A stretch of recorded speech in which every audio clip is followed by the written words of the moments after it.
நமஸ்தே குட்டீஸ். நம்மளோட குட்டி ஹிந்தி லேர்னர் சேனலில் ஹிந்தியில் கொஸ்டின் ஆன்சர்ஸ் எப்படி ஒரு கொஸ்டினுக்கு ஆன்சர் நம்ம சொல்லலாம் அப்படிங்கிற மாதிரி வீடியோஸ் போட்டுட்ருக்கோம்.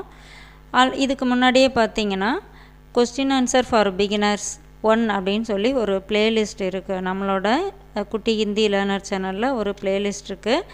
அதில் இருக்க கொஸ்டின்ஸ் எல்லாமே பேசிக்காக இருக்கும், ரொம்ப சிம்பிளான கொஸ்டின் ஆன்சர்ஸாக இருக்கும். ஸோ நீங்கள் அதை ஃபஸ்ட்டு முடிச்சுருங்க. ஒரு நோட்டு போட்டு அந்த கொஸ்டினுக்கு ஆன்சர் எழுதி, அது இல்லாமல் உங்களோட ஆன்சர் என்னவோ அதையும் நீங்கள் எழுதி சென்டென்ஸ் க்ரியேட் பண்ணி பேசி ட்ரை பண்ணி பாருங்கள். ஓகேவா? இப்போ அது முடிச்சுட்டு அதுக்கப்புறம் இந்த பிளேலிஸ்ட் வந்தீங்கன்னா இன்னும் ஈஸியாக இருக்கும். ஏன்னா அதை விட இது கொஞ்சம் அட்வான்ஸ்டு லெவலாக இருக்கும். ஸோ அதை முடிச்சுட்டு வந்தீங்கன்னா இது ரொம்ப ஈஸியாக இருக்கும். ஓகே, இப்போ இந்த பிளேலிஸ்ட்லையும் பார்த்தீங்கன்னா பார்ட் 9, அதாவது 9 வீடியோஸ் ஆல்ரெடி அப்லோட் பண்ணியாச்சு. அந்த 9 வீடியோஸ்லையும் என்னென்ன மாதிரி கொஸ்டின்ஸ் இருக்குது, அந்த கொஸ்டினுக்கு என்னென்ன ஆன்சர்ஸ் நம்ம க்ரியேட் பண்ணலாம், அந்த மாதிரி பாருங்கள். அது நீங்கள் எழுதி வச்சுட்டு அதை ட்ரை பண்ணி பாருங்கள், பேசி ட்ரை பண்ணி பாருங்கள். ஸோ இன்றைக்கி பார்ட் 10, அதாவது 10th வீடியோ, இதில் என்னென்ன கொஸ்டின் இருக்குது, அந்த கொஸ்டின்ஸ்க்கெலாம் நம்ம எப்படி ஆன்சர் பண்ணியிருக்கோம் அப்படிங்கிறத இப்போ பார்க்கலாம். ஓகே, இப்போ இன்னைக்கு கொஸ்டின் பாருங்கள். தும் கிஸ்ஸே பிரார்த்தனா கர் ரஹே ஹோ, நீ யாரிடம் பிரார்த்தனை செய்து கொண்டு இருக்கிறாய். கிஸ்ஸே அப்படின்னா யாரிடம், பிரார்த்தனா அப்படின்னா வேண்டுதல், பிரார்த்தனை செய்தல். ஓகேவா? தும் கிஸ்ஸே, நீ யாரிடம் பிரார்த்தனை செய்து கொண்டு இருக்கிறாய். மை பகவான் சே, நான் கடவுளிடம். மை பகவான் சே, மை பகவான் சே அப்படின்னா நான் கடவுளிடம். பிரார்த்தனா பிரார்த்தனை. கர் ரகாகும் செய்து கொண்டு இருக்கிறேன். இப்போ இதே ஒரு பொண்ணை பார்த்து இந்த கொஸ்டின் கேட்கும்போது தும் கிஸ்ஸே பிரார்த்தனா கர் ரஹி ஹோ அப்படின்னு வரணும். ஆன்சரும் ஒரு பொண்ணு ஆன்சர் பண்ற மாதிரி இருந்தா மை பகவான் சே பிரார்த்தனா கர் ரஹி ஹூ அப்படின்னு வரணும் ஆன்சர்.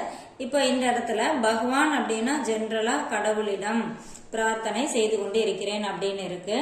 இப்போ நம்ம விநாயகரிடம் அப்படின்னு சொல்லணும். நம்ம விநாயகரை கும்பிட்டுட்டு இருக்கோம். அப்போ எப்படி சொல்லணும் அப்படின்னா மை கணபதி சே, இல்லைன்னா பகவான் கணபதி சே பிரார்த்தனா கர் ரகாகும்.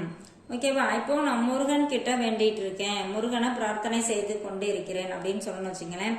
மை முருகன் சே பிரார்த்தனா கர் ரகாகும். இப்போ இதே ஒரு பொண்ணு சொல்ற மாதிரி இருந்தா மை முருகன் சே பிரார்த்தனா கர் ரஹிகும். இப்ப பெருமாள், அதாவது விஷ்ணுவை கும்பிட்டு இருக்கேன் அப்படின்னு சொல்லணும். விஷ்ணு கிட்ட பிரார்த்தனை பண்ணிட்டு இருக்கேன் அப்படின்னா மை பகவான் விஷ்ணு சே பிரார்த்தனா கர் ரகாகும். பொண்ணு ஆன்சர் பண்ற மாதிரி இருந்தா பிரார்த்தனா கர் ரஹிகும். இந்த மாதிரி நம்மளோட ஆன்சர் என்னவோ இங்க ஆட் பண்ணிக்கலாம். அடுத்து பாருங்க, தும் கியா கர் ரஹிகோ, நீ. தும் அப்படின்னா நீ, கியா அப்படின்னா என்ன, கர் ரஹிகோ செய்து கொண்டு இருக்கிறாய். தும் கியா கர் ரஹே ஹோ, நீ என்ன செய்து கொண்டு இருக்கிறாய். மை கா ரஹா ஹூ, நான் சாப்பிட்டு கொண்டு இருக்கிறேன். மை கா ரஹா ஹூ. ஓகேவா? நான் சாப்பிட்டு கொண்டு இருக்கிறேன். நான் எழுதி கொண்டு இருக்கிறேன், நான் எழுதி கொண்டு இருக்கிறேன் அப்படின்னு சொல்லணும்னா my லிக் Raha who. My லிக் Raha who, நான் எழுதி கொண்டு இருக்கிறேன், நான் படித்து கொண்டு இருக்கிறேன். மை பட் ரஹா ஹூ, நான் படித்து கொண்டு இருக்கிறேன். நான் வேலை செய்து கொண்டு இருக்கிறேன் அப்படின்னு சொன்னா my com Ghar Raha who. இதே ஒரு பொண்ணா இருந்தா எப்படி ஆன்சர் பண்ணணும் அப்படின்னா மை கா ரஹி ஹூ. மை கா, இந்த ரஹா ரஹியா மாறிடும் பெண்பால் வரும்போது. மை லிக் ரஹி ஹூ. ஓகேவா? இந்த மாதிரி தான் எல்லாமே சேஞ்ச் ஆகும். ஓகே, அடுத்து பாருங்க, வே கஹா ஜா ரஹே ஹை. வே அப்படின்னா அவர், அவர்கள். அவர்னு மரியாதையா சொல்ல வேண்டிய ஒருத்தரை மென்ஷன் பண்ணும்போது வே வரணும். இல்லை அப்படின்னா ப்ளூரல் ஃபார்முக்கும் வே வரும். வே கஹா ஜா ரஹே ஹை, அவர் எங்கே சென்று கொண்டு இருக்கிறார். இல்லனா அவர்கள் எங்கே சென்று கொண்டு இருக்கிறார்கள். எப்படி வேணாலும் வச்சுக்கலாம். இதுக்கு ஆன்சர் பாருங்க, வே அலகாபாத் ஜா ரஹே ஹை. வே அப்படின்னா அவர்கள், அலகாபாத், அலகாபாத் பிளேஸோட நேம், அலகாபாத் ஜா ரஹே ஹை, அவர்கள் அலகாபாத் சென்று கொண்டு இருக்கிறார்கள்.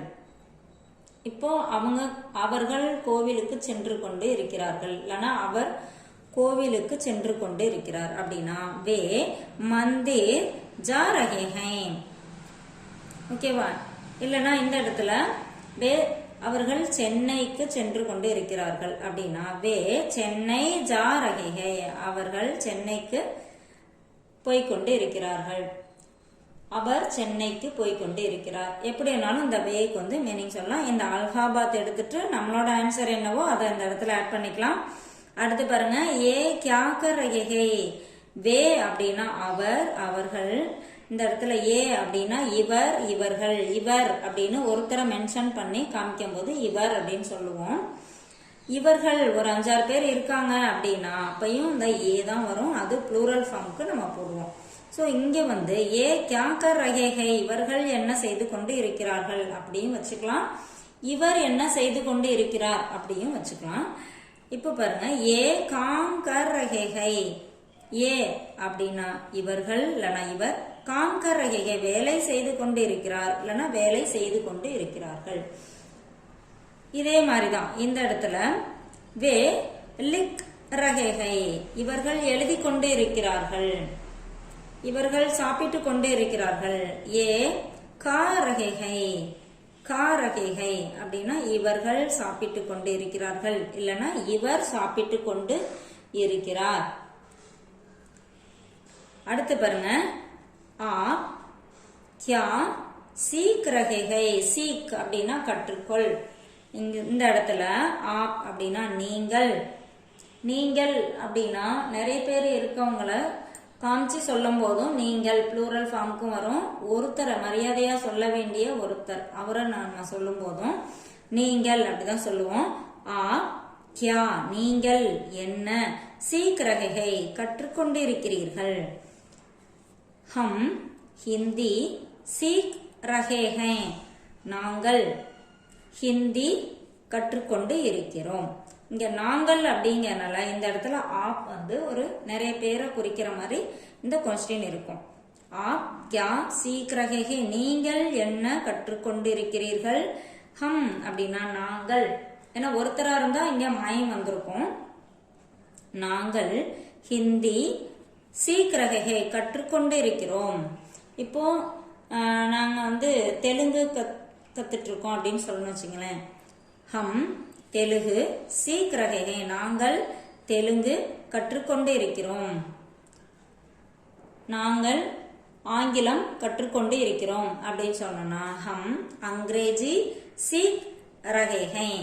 இந்த மாதிரி எல்லா கொஸ்டினுக்குமே கொஸ்டின் ஒன்னா இருக்கும், ஆன்சர் வந்து ஒருத்தரோட ஆன்சரும் வேறையா தான் இருக்கும்.